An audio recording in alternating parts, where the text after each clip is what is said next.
Hello friends, मैं student. आप लोग कैसे हैं? आई थिंक आप सभी लोग अच्छे होंगे। आज हम लोग यहाँ पे फार्मास्यूटिकल इंजीनियरिंग BP 3040 के एक क्वेश्चन और उसके आंसर के बारे में बात करेंगे। ये क्वेश्चन AKTU में एक बार 7 नंबर में पूछा जा चुका है। तो इस क्वेश्चन का जो पार्ट 2 है उसके बारे में तो हम लोग इससे पहले डिस्कस कर चुके हैं, बट इसका जो पार्ट 1 है उसके बारे में अभी तक हम लोगों ने बात नहीं किया है। तो आज हम लोग इस वीडियो में ये जो क्वेश्चन है इसको देखेंगे और इसको हम लोग किस तरीके से आसान तरीके से सॉल्व कर सकते हैं, एग्जाम में लिख सकते हैं, उसके बारे में यहाँ पे बात करेंगे। मेरा नाम है डॉक्टर महंताब सिंह। तो चलिए शुरू करते हैं। कोई भी सपना साकार करने के लिए सबसे जरूरी है सही कोच का होना। चुनिए doctor PKS and doctor MPS classes को और करें अपने B.Pharm D.Pharm का सपना साकार। Download the app now. हाँ, तो अगर हम लोग ये जो क्वेश्चन है वो देखें तो ये जो हमारा क्वेश्चन है ये हमारा AKTU में 2021 में एक बार 7 नंबर में फार्मास्यूटिकल इंजीनियरिंग में पूछा जा चुका है। तो अगर क्वेश्चन को देखें तो ये क्या है, classify the evaporators, what are the factors influencing evaporation. तो यहाँ पे हमें जो क्वेश्चन है वो दो पार्ट में है, दो चीज़ें पूछ रहा है। पहली चीज़ है कि हमें जो इवापोरेटर्स है उनको क्लासीफाई करना है, और जो हमारा इसका दूसरा पार्ट है उसमें हमें वो उन फैक्टर्स के बारे में लिखना है जो कि हमारे इवापोरेशन की प्रोसेस को अफेक्ट करते हैं। तो इसका जो पार्ट 2 है, what are the factors influencing evaporation, इसके बारे में हम लोग पहले बात कर चुके हैं। इसका जो लिंक है मैं आपको डिस्क्रिप्शन में प्रोवाइड कर दूंगा, वहाँ पे जाके आप इसको देख सकते हैं, कॉन्सेप्ट को अच्छे से क्लियर कर सकते हैं। वहाँ से आपको जो वो वीडियो है उसके डिस्क्रिप्शन में आपको इसकी जो PDF लिंक है वो भी मिल जाएगी, और आप इसका PDF भी आसान तरीके से डाउनलोड कर सकते हैं। तो आज हम लोग इसका जो पार्ट 1 है उसको हमें किस तरीके से सॉल्व करना है, लिखना है, उसके बारे में बात करेंगे। तो ये जो क्वेश्चन है ये मेरे स्टूडेंट ने क्लास में पूछा था कि सर ये क्वेश्चन आया है, और इसका जो पार्ट 2 है वो तो आपने बता रखा है कि वो कौन कौन से फैक्टर्स हैं जो कि इवापोरेशन की प्रोसेस को अफेक्ट करते हैं, लेकिन आपने जो इवापोरेटर्स है उसके क्लासिफिकेशन के बारे में अभी तक हम लोगों को नहीं बताया। तो उनको मैंने क्लास में आंसर कर दिया था, तो आप लोगों को भी इसका आंसर इस प्लेस पे प्रोवाइड करने की कोशिश करेंगे। तो अगर आपके पास और भी क्वेश्चन हैं जो कि एग्जाम में पूछे गए हैं और हमने अभी तक डिस्कस नहीं किए हैं, तो वो क्वेश्चन अगर आप हमें कमेंट बॉक्स में प्रोवाइड कर देंगे तो हम लोग उसके भी आंसर्स को यहाँ पे लाने की कोशिश करेंगे। तो आइए हम लोग इसका जो पार्ट 1 है जो कि है क्लासीफाई द इवापोरेटर्स, उसके आंसर को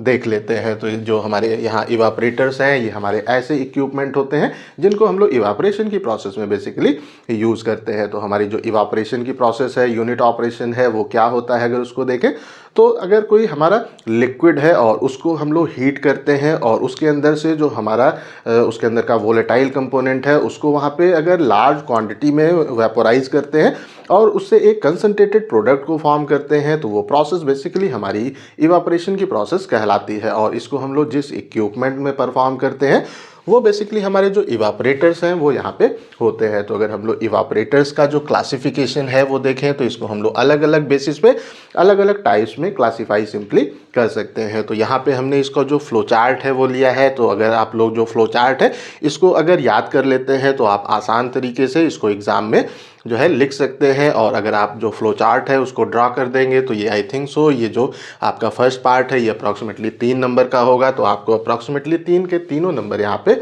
मिल जाएंगे, लेकिन आपको साथ में एग्जाम्पल्स को भी प्रॉपरली लिखने की आवश्यकता होगी। तो अगर हम लोग जो हमारे इवापोरेटर्स हैं उनके क्लासिफिकेशन को देखें तो सबसे पहले हम लोग उसको किस तरीके से हीट करते हैं, कि जो हमारा वहाँ पे हीटिंग का मीडियम है वो किस तरीके से इंट्रोड्यूस करते हैं, उसके बेसिस पे हम लोग इसको 2 क्लास में पहले क्लासीफाई करते हैं। तो इसका जो हमारा सबसे पहला क्लास है वो है हमारा जैकेटेड मीडियम, और जो इसका दूसरा क्लास है वो है हमारा ट्यूबुलर हीटिंग सरफेस। तो अगर हम लोग सिंपली बात करें तो जो हमारा यहाँ पे स्टीम है जिसको हम लोग हीटिंग सोर्स की तरह अपने इवापोरेशन में अधिकतर यूज़ करते हैं, अगर हम लोग उसको कोई हमारा एक तो वो जैकेट टाइप का स्ट्रक्चर है उसमें अगर हम लोग फ्लो कराते हैं और हीटिंग की प्रोसेस को करते हैं तो वो हमारा जो जैकेटिंग मीडियम है वो हो जाएगा। और अगर हम लोग स्टीम को या कोई भी हमारी जो हॉट गैस है उसको अगर किसी ट्यूब लाइक के स्ट्रक्चर में अगर पास करते हैं तो वो जो इक्विपमेंट है हमारा ट्यूबुलर हीटिंग सरफेस यहाँ पे हो जाएगा। तो अगर हम लोग जो हमारा यहाँ पे जैकेटेड मीडियम है उसको देखें तो यहाँ पे हम लोग इसका जो एग्जाम्पल है हम लोगों ने बात कर रखा है कि जो हमारे स्टीम जैकेटेड कैटल्स होते हैं या इनको हम लोग इवापोरेटिंग पैन के नाम से भी इंडिकेट करते हैं, ये इसका बेसिकली एग्जाम्पल होता है। तो इसका जो डायग्राम है कुछ इस तरीके का हमें देखने को प्राप्त होता है।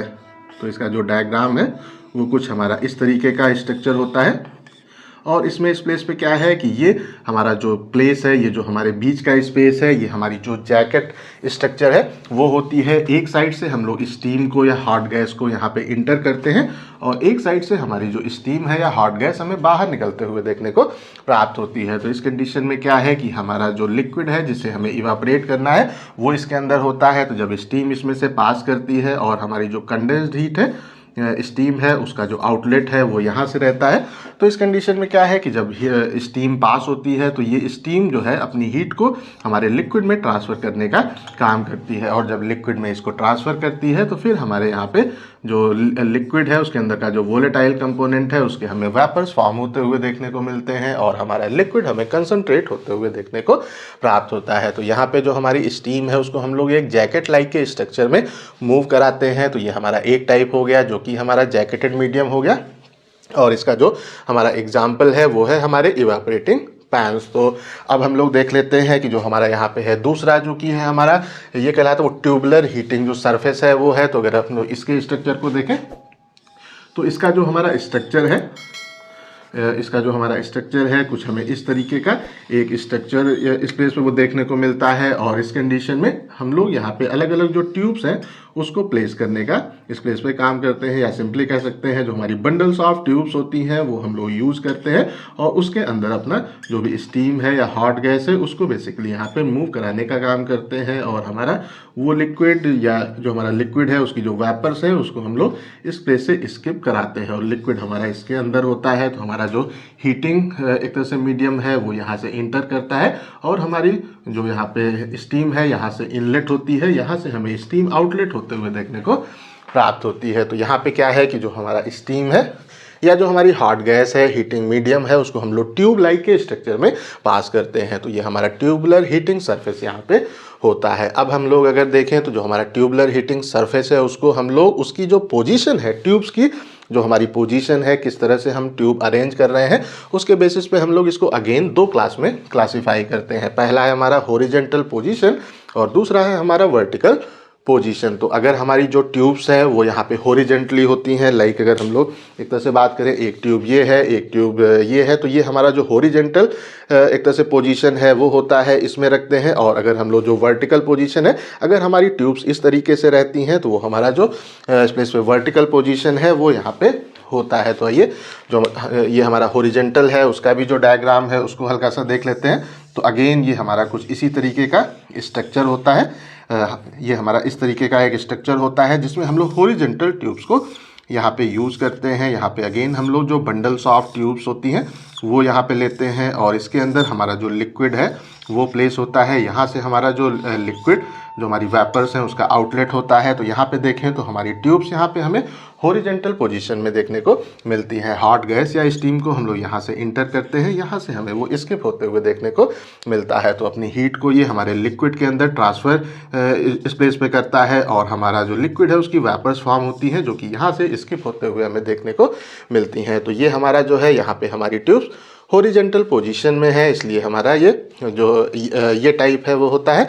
और इसके एग्जांपल को देखें तो यहाँ पे हमारा एग्जांपल है हॉरिजॉन्टल ट्यूब, जो इवापोरेटर है वो हमारा इसका एग्जांपल है। उसके बाद में अगर हम लोग जो दूसरा है ये है हमारा वर्टिकल पोजीशन। तो अगर हमारी ट्यूब्स यहाँ पे जो वर्टिकल पोजीशन है, हमारी इस तरह की जो एक तरह से पोजीशन है, अगर ऐसे ऐसे हम लोग अरेंज करते हैं तो उस कंडीशन में ये हमारा जो वर्टिकल पोजीशन है उसमें होता है। और इसका डायग्राम हमारा ये है। तो ये हमारा जो वर्टिकल पोजीशन में ट्यूब्स होती हैं उसका यहाँ पे एग्जाम्पल है। उसके बाद में जो हमारे यहाँ पे होते हैं वर्टिकल जो पोजीशन में हमारी ट्यूब्स है तो उसको भी हम लोग दो क्लास में क्लासीफाई कर सकते हैं based on the length of the tube. हमारी ट्यूब कितनी लंबी है उसके बेसिस पे हम लोग इसको दो क्लास में अगेन क्लासीफाई करते हैं। एक हमारा शॉर्ट ट्यूब इवापोरेटर कहलाता है और एक हमारा लॉन्ग ट्यूब इवापोरेटर यहाँ पे होता है। तो अगर हम लोग इस प्लेस पे सिंपली देखें तो नाम से इंडिकेटेड है, शॉर्ट मतलब हमारा छोटी। तो अगर हमारी ट्यूब्स है हमारी जो ट्यूब्स हैं अगर वो छोटी होती हैं तो हमारा शॉर्ट ट्यूब इवापोरेटर कहलाता है। और अगर हमारी ट्यूब्स अगर लंबी होती हैं तो वो बेसिकली हमारा लॉन्ग ट्यूब इवापोरेटर यहाँ पे कहलाता है। तो on the basis of the length of tube हम लोग जो वर्टिकल पोजीशन के इवापोरेटर्स हैं उनको दो क्लास में यहाँ पे क्लासीफाई करते हैं। और इनको भी हम लोग अलग अलग जो बेसिस है उस पर अगेन क्लासीफाई करते हैं। तो अगर हम लोग शॉर्ट ट्यूब जो इवापोरेटर्स है उसके बारे में बात करें तो वहाँ पे हमें किस तरीके का इफेक्ट मिल रहा है, वहाँ पे हमें सिंगल इफेक्ट मिल रहा है कि मल्टीपल इफेक्ट प्राप्त हो रहा है, हम लोग इसको अलग अलग क्लास में क्लासीफाई करते हैं। तो अगेन हम लोग दो क्लास में क्लासीफाई करते हैं। पहला है हमारा सिंगल इफेक्ट जो हमारे इवापोरेटर्स होते हैं। अगर इसके एग्जांपल को ले तो जो हमारा शॉर्ट ट्यूब वर्टिकल जो इवापोरेटर है, अगेन वही जो आपका एक तरह से डायग्राम है वो वहाँ पे है। तो ये इसमें हमें जो इफेक्ट है वो एक बार देखने को मिलता है। हम स्टीम को सप्लाई करते हैं, हमारी वेपर्स फॉर्म होती हैं और फिर हमारा जो प्रोडक्ट है कंसनट्रेट होते हुए देखने को मिलता है। तो एक बार में एक ही प्रोसेस हमारी होती है। उसके बाद में अगर हम लोग ये जो हमारे शॉर्ट ट्यूब जो हमारे इवापोरेटर हैं, जो शॉर्ट ट्यूब हमारे वर्टिकल इवापोरेटर्स हैं, उसको अगर हम लोग एक के बाद एक आपस में वो कनेक्ट कर देते हैं तो फिर वो हमारा यहाँ पे मल्टीपल इफेक्ट इवापोरेटर होता है। इसमें हम क्या करते हैं कि ये जो हमारा इस प्लेस पे है इसकी जो हमारी वेपर्स होती हैं वो हम लोग अगले जो इक्विपमेंट है उसमें हम लोग यहाँ पे हीटिंग के सोर्स की तरह हम लोग उपयोग करते हैं। यहाँ पे इसके लिए हीटिंग करते हैं। तो इस तरीके से हम लोग 1 2 3 4 5 हम लोग आपस में कनेक्ट कर देते हैं। तो यहाँ पे हम लोगों ने इसके पहले जो हमारा ट्रिपल इफेक्ट इवापोरेटर है उसके बारे में हम लोगों ने बात कर रखा है। ये जो जितने भी इक्विपमेंट है इनकी लिंक सब आपको डिस्क्रिप्शन में मिल जाएगी। इक्विपमेंट भी आप लोग अच्छे से देख सकते हैं। तो यहाँ पे हम लोग अगर हम लोग ट्रिपल इफेक्ट इवापोरेटर को देखें तो ये जो इवापोरेटर है हम लोग 3 जो हमारे यहाँ पे इवापोरेटर हैं उसको एक के बाद हम लोग कनेक्ट कर देते हैं।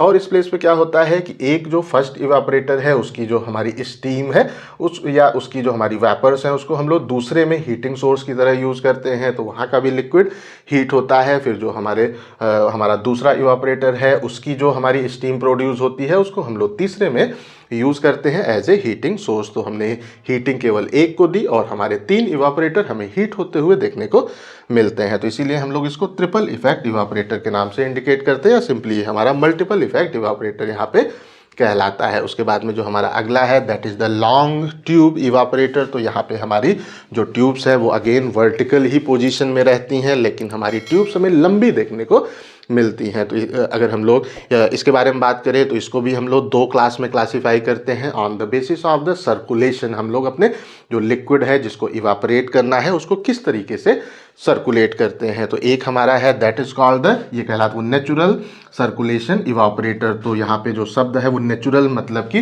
प्राकृतिक रूप से, मीन्स हम लोग यहाँ पे कोई पंप वगैरह यूज़ नहीं करते हैं। लिक्विड अगर हमारा अपने ही फ्लो से, अपने ही करंट से वहाँ पे फ्लो होता है तो और उसमें हमें इवापोरेशन देखने को मिलता है। तो वो हमारा जो इक्विपमेंट है वो नेचुरल सर्कुलेशन इवापोरेटर यहाँ पे कहलाता है। कोई भी पंप वगैरह हम लोग यूज़ वो नहीं करते हैं, लिक्विड अपने ही फ्लो में हमें वहाँ पे फ्लो करते हुए देखने को मिलता है। अगर इसके एग्जाम्पल लें तो जो हमारा क्लाइंबिंग फिल्म इवापोरेटर है या जो हमारा फॉलिंग फिल्म इवापोरेटर है वो यहाँ पे होता है। तो इनके बारे में भी हम लोगों ने बात कर रखा है। इसकी लिंक आपको डिस्क्रिप्शन में मिल जाएगी। और जो हमारे यहाँ पे अंतिम है that is called the force circulation evaporator. तो यहाँ पे हमारा जो लिक्विड है जिसको हमें इवापोरेट करना होता है उसको हम लोग कोई भी पंप्स वगैरह को यूज़ करके या वैक्यूम को क्रिएट करके हम लोग उसको फोर्स के साथ में अपने इक्विपमेंट में इंट्रोड्यूस करते हैं। तो इसीलिए अगर इसके एग्जाम्पल को देखें तो ये हमारा है फोर्स सर्कुलेशन, जो हमारा इवापोरेटर है वो इसका एग्जाम्पल होता है। तो इन सब के बारे में हम लोगों ने बात कर रखा है। सबकी जो हमारे इक्विपमेंट है, हमारा जो होता है इवापोरेटिंग पैन, जो हमारा हॉरिजॉन्टल ट्यूब जो इवापोरेटर है, जो हमारे शॉर्ट ट्यूब वर्टिकल जो हमारे इवापोरेटर्स होते हैं, या हमारा वो ट्रिपल इफेक्ट जो हमारा इवापोरेटर है, क्लाइंबिंग फिल्म जो हमारा इवापोरेटर है, फॉलिंग फिल्म जो इवापोरेटर है, या फोर्स सर्कुलेशन इवापोरेटर है, इन सब के बारे में हम लोग बात कर चुके हैं। सबकी लिंक आपको डिस्क्रिप्शन में मिल जाएगी, वहाँ से जाके आप उनको भी पढ़ सकते हैं। लेकिन एग्जाम में अगर ये पूछता है क्लासीफाई द इवापोरेटर्स तो आपको ये जो फ्लो चार्ट है अगर इसको ड्रा कर देंगे तो आपका टाइम भी बचेगा और आपको वहाँ पे मैक्सिमम मार्क्स देखने को प्राप्त हो जाएंगे। और इसका जो दूसरा पोर्शन है जो कि है हमारे ये कौन कौन से फैक्टर्स हैं जो कि हमारे इवापोरेशन की प्रोसेस को अफेक्ट करते हैं, इसके बारे में हम लोगों ने बात कर रखा है। उसकी लिंक मैं डिस्क्रिप्शन में प्रोवाइड कर दूंगा, तो ये भी आप लोग अच्छे से याद कर लीजिएगा। तो दोनों को जब ऐड कर देंगे 7 नंबर का क्वेश्चन है तो आई थिंक सो 7 के 7 नंबर आपको आसानी से मिल जाएंगे। कितना अच्छा आप वहाँ पे वो लिखते हैं, आपकी हैंड राइटिंग कितनी अच्छी है। तो आप लोग इन सब को लिख के जब कोशिश करते हैं तो आपकी हैंड राइटिंग भी अच्छी होती जाती है। तो इस तरीके से अगर आप लोग इसको अच्छे से तैयार कर लेंगे क्वेश्चन, और ये आपका 2020-21 में आया था, उसके बाद में 21-22 में नहीं आया तो हो सकता है कि जो आपका एग्ज़ाम है 22-23 का उसमें ये आ सकता है। तो इसको अच्छे से तैयार कर लीजिएगा। और अगर आपके पास भी कुछ क्वेश्चन है जो कि एग्ज़ाम में आ चुके हैं, AKTU ही नहीं और भी जो हमारी यूनिवर्सिटीज़ हैं, अगर वहाँ पे कोई ऐसा क्वेश्चन आया है और उसका आंसर आपको अगर हमारे चैनल पे नहीं मिल रहा है तो आप उसको कमेंट बॉक्स में ज़रूर पूछिएगा। अगर मैंने उसका आंसर कहीं पे दिया है तो उसकी लिंक मैं आपको प्रोवाइड कर दूंगा, या उसका हम लोग यहाँ पे अच्छे से आंसर देख लेंगे। जैसे कि जब आप एग्ज़ाम में बैठे हैं तो अभी तक जितने भी क्वेश्चन आए हैं सारे आपको अच्छे से तैयार हो। कोई भी क्वेश्चन अगर रिपीट होता है तो आपका आंसर बिल्कुल परफेक्ट वहाँ पे आप को जो है याद हो जाए और आप अच्छे से वहाँ पे एग्ज़ाम में लिख सकें। तो आई थिंक सो ये वीडियो आपको अच्छा लगा होगा। अगर अब आपके इस पे कोई क्वेश्चन है तो आप उसको पूछ सकते हैं। अगर आपको ये वीडियो पसंद आया हो तो इस वीडियो को लाइक करें, अपने दोस्तों के साथ शेयर करें और ऐसे ही वीडियोज़ को देखने के लिए हमारे चैनल को सब्सक्राइब करना बिल्कुल भी ना भूलें और हमारे ऐप को भी इंस्टॉल करना बिल्कुल भी ना भूलें। Thank you.